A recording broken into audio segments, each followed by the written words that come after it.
Morning, শুভ সকাল বন্ধুরা। Welcome to my channel ঢেউ শ্রাবন্তী। আশা করি তোমরা সকলেই খুব ভালো আছো, সুস্থ আছো, আমরাও ভালো আছি। আমার দূরের কাছে সকল বন্ধুদেরকে অনেক অনেক ভালোবাসা দিয়ে আজকের ব্লগটা শুরু করছি। আই হোপ এই ব্লগটা তোমাদের ভালো লাগবে। এখন ঘড়িতে ওই 8টা বাজতে যায়, ব্যাস হয়ে গেল, শুরু হয়ে গেল। কি শুরু হয়ে গেল? গরম। আর বলো না, শীতকাল তো যেতে লাগলো, গরমকাল আগমন হতে শুরু করে দিল। বাবারে বাবা, এখনও মানে দোল গেল না, তার আগেই গরম চলে এলো। যাক গিয়ে দেখো, নিজের জন্য একটু গরম জল খেয়ে নিলাম, আর এক গ্লাস খেতে পারি না, তার জন্য কাপে করেই খেয়ে নিলাম। আর কাপে করে এখন একটু লিকার চা, অল্প লিকার চা নিচ্ছি, আর সাথে কিন্তু একটা বিস্কুট নিয়ে নিলাম। খাওয়া দাওয়া করার পর চাটা খাইয়ে এবার, চাটা হলো সবচেয়ে কী বলতো সকালবেলা একটা টনিক বলতে গেলে। আগে কিন্তু এই টনিকের নেশাটা ছিল না, মেয়ে হওয়ার পর থেকে কিন্তু এই নেশাটা বলতে গেল হয়েছে। তা দেখো, এখানে কিন্তু সবজি ঝপাঝপ করে কেটে নিচ্ছি। মেয়ে তো কলেজে যাবে, আর আজকে কলেজে যাবে তাই ওকে রুটি দিয়ে দেবো, টিফিনেও দিয়ে দেবো, আর রুটিটা খেয়েও যাবে। আজকে আবার তাড়াতাড়ি চলে আসবে বললো, তো দেখা যাক কখন আসে। ওই আস্তে আস্তে হয়তো 3টে কি 3:30-এর মধ্যে চলে আসবে ও। আর এখানে দেখো ঝপাঝপ কিন্তু আমি রুটি করছি, আর রুটি ফুললে কিন্তু আমার মুখটাও ফুলে যায়, কারণ রুটি ফোলা দেখলে আমার খুব ভালো লাগে। আসলে এখন তো আমি নিজে আটা মাখি না, তাই ওরা আটা মেখে দেয়, অনেক সময় রুটি ফুলে, অনেক সময় রুটি ফোলে না। তা আজকে কিন্তু যে 6টা রুটি করেছি সেটাই কিন্তু ফুলকা ফুলকা রুটি হয়েছে। আর ওপাশে আমার আলু ভাজা হয়ে গেছে। তাহলে চলো ঝপাঝপ করে কাজগুলো করে নিই।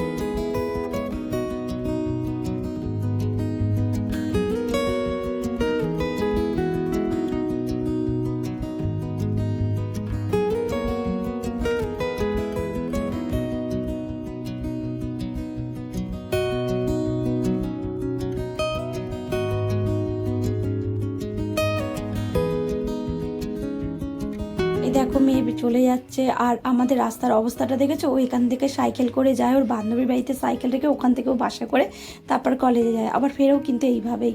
এই যে রাস্তা কিন্তু এখান থেকে বন্ধ হয়ে গেছে, রাস্তার মধ্যে বালি ফেলেছে।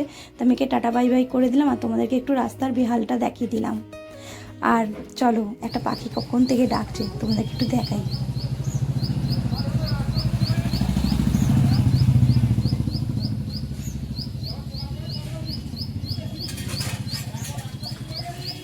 পাখিটা ডাক শুনে আমি জিজ্ঞাসা করলাম, তা আমার শাশুড়ি বললো ওটা নাকি টুনটুনি পাখি ডাকছে।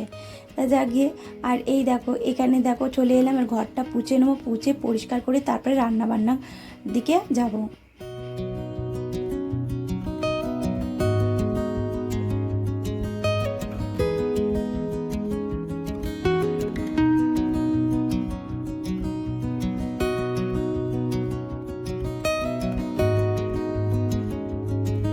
চান করে একবারে চলে এলাম পুজো দিতে। ওই যে মেয়ে চলে, মানে যেদিনকে একটু তাড়াতাড়ি যায় বা দুপুরবেলায় যাক, ও পুজোটা দিতে পারে, যেহেতু টাইমের জল, তাহলে ও সকালে উঠে ওই জল তুলতে হয়। আর যখন অসুবিধা হয় তখন কিন্তু ও দিয়ে দেয় পুজোটা। তা দেখো, আমার গোপু তোমাদেরকে গুড মর্নিং জানাচ্ছে। আর আমি কিন্তু দুবার পুজো দিই। গোপালের অনেক নিয়ম আছে, কিন্তু তুমি যদি মন দিয়ে যেভাবেই পুজো দেবো না কেন, গোপাল কিন্তু সেইভাবেই পুজো নেয়, এটা আমার বিশ্বাস। আর আমি কিন্তু সেইভাবেই দেই। আমি কিন্তু গোপালকে এখনই তুললাম, অনেক বেলাই হয় ওকে তুলতে। তাই দেখো, চান পান করি, ওকে জামা কাপড় পরি, এইবারে আসনে বসিয়ে দেবো।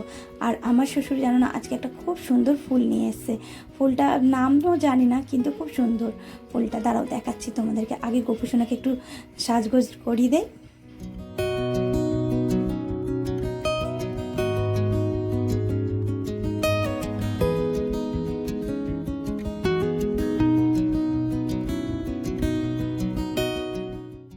এই দেখো, এটা কিন্তু আমাদের গাছের ফুল না, এটা কোথা থেকে এনেছে জানি না, কিন্তু খুব সুন্দর ফুলটা, জানো তো।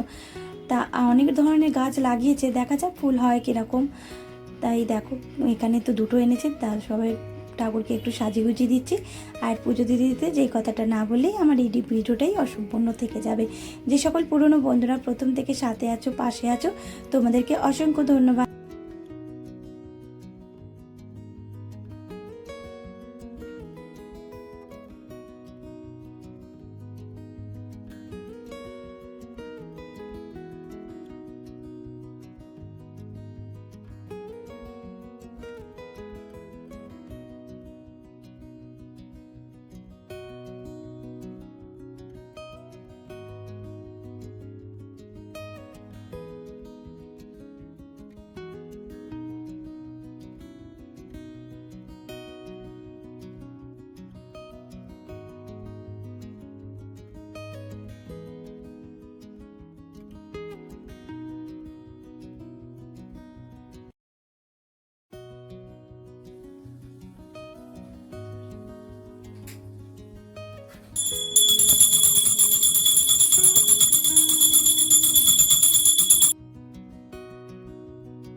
পুজো তো দেওয়া হয়ে গেছে। এরপরে শীতে রান্নাঘরে চলে এলাম, ঝপাঝপ করে রান্না করব। ওখানে তো চিকেনটাকে পুদিনা পাতা, ধনে পাতা ছিল না, তাই পুদিনা পাতা দিয়ে আদা রসুন টক দই সব দিয়ে মাখিয়ে রেখে দিয়েই সমস্ত কাজ কিন্তু করে নিলাম। আর মাখিয়ে রাখলে না রান্নাটা কিন্তু ঝপাঝপ হয়ে যায়। আর আমি সব রান্না বান্না সমস্ত কিছু গুছিয়ে নিয়েই কিন্তু রান্নায় হাত দেই, তাহলে কী বলো তো ঝপাঝপ হয়ে যায়। ওই রান্না করতে করতে এটা দরকার ওটা দরকার, ওইটা কাটি এটা কাটি, তখন কিন্তু রান্না করতেও দেরি হয়ে যায়। তাই এখানে চলে এবার স্যালাডটা কেটে নিচ্ছি। আর আমার গলাটা একটু ঠান্ডা ঠান্ডা লেগেছে। আর তোমরা তো জানোই যে কদিন ধরেই আমি জ্বরের ওষুধ খাচ্ছি। তা কর্তামশারও কিন্তু তার সাথে আমার সাথেও কিন্তু তারও জ্বর আসছে, সন্ধে হলেই তার জ্বর আসছে। দেখা যাক আজকের দিনটা দেখবো, তারপরে কিন্তু তাকে ডাক্তার দেখিয়ে আবার ওষুধ নিয়ে আসবো। সে কিন্তু ডাক্তার দেখাতে চায় না, জানো তো, জোর জবরদস্তি করলে তারপরে মানে যাকে বলে জোর করে তাকে ডাক্তারখানায় নিয়ে যেতে হয়। দূর ডাক্তারখানায় গেলেই এত কারি ওষুধ দেবে, টেস্ট করো এই করো, কিন্তু ডাক্তার তো দেখাতে হবে। এখন কি আগেকার ডাক্তার হাত ধরে নাভি দেখে বলে দিত কি রোগ হয়েছে, আর এখনকার ডাক্তারের অনেক ডিফারেন্স, যে মানে যাই করো না কেন টেস্ট করা আগে। ঝুড়িটাকে খালি করলাম, এখানে সকালবেলা যে বাসনগুলো মেজেছি সেগুলোকে গুছিয়ে রাখবো। আর এখানে দেখো কয়েকটা দিয়েছি কাঁচা লঙ্কায়, শুকনো বোটা সমেত থাকলে নাকি শুকিয়ে যায়, তার জন্যই রেখেছি, লাল লাল হবে, এরকম হেভি লাগবে। আর এই দেখো এই মহাশয়কে এনেছে কর্তামশাই বাঁকুড়া থেকে। এটা হচ্ছে বলছে নাকি একটা ভাই বলেছে এটা নাকি বুড়ো আছে, তাই একে কাটবো। আজকে আর কাটলাম না, কালকেই একে কেটে রান্না করব। আর এইদিকে দেখো সকালে কেচেছি সেই জামা কাপড়গুলো শুকিয়ে গেছে, এগুলোকে ভাঁজ করব। আবার রান্নাঘরে চলে এলাম, এখানে চিকেন করছি, দেখো নামটা ভুলে গেছি, গ্রিন চিকেন করছি এখানে। তাই এটা ভাপে ভাপি হয়ে যাবে, এর মধ্যে আর জল দেবো না। আর এই পড়েছে বাসন, এইগুলোকে মাজবো ব্যাস।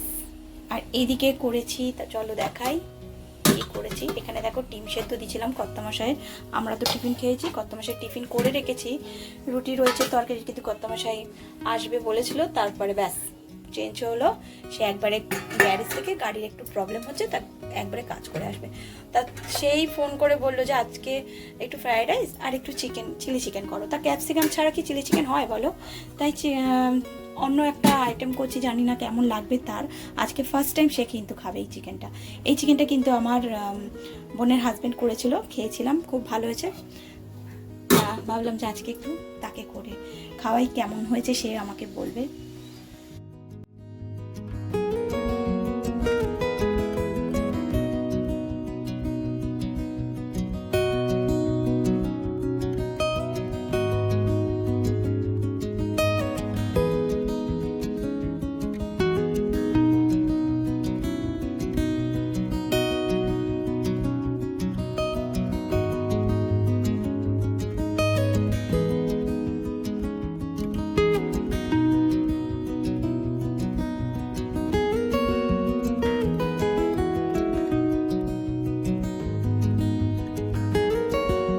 দেখো চিকেনের কালারটা কি সুন্দর এসছে।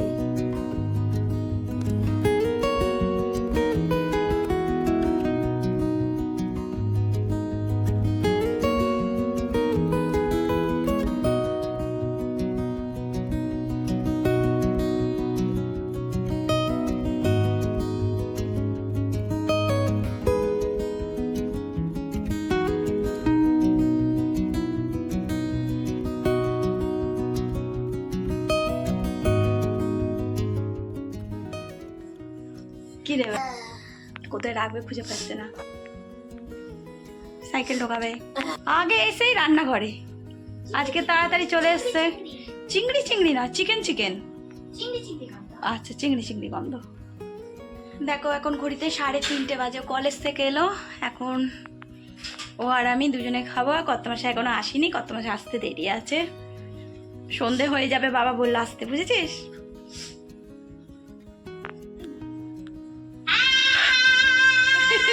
দেখো কি চিৎকার করছে। চলো খাওয়া দাওয়া, খুব জোর খিদে পেয়ে গেছে, শুনেছি ও আসবে, ওর জন্যই আমি খাইনি।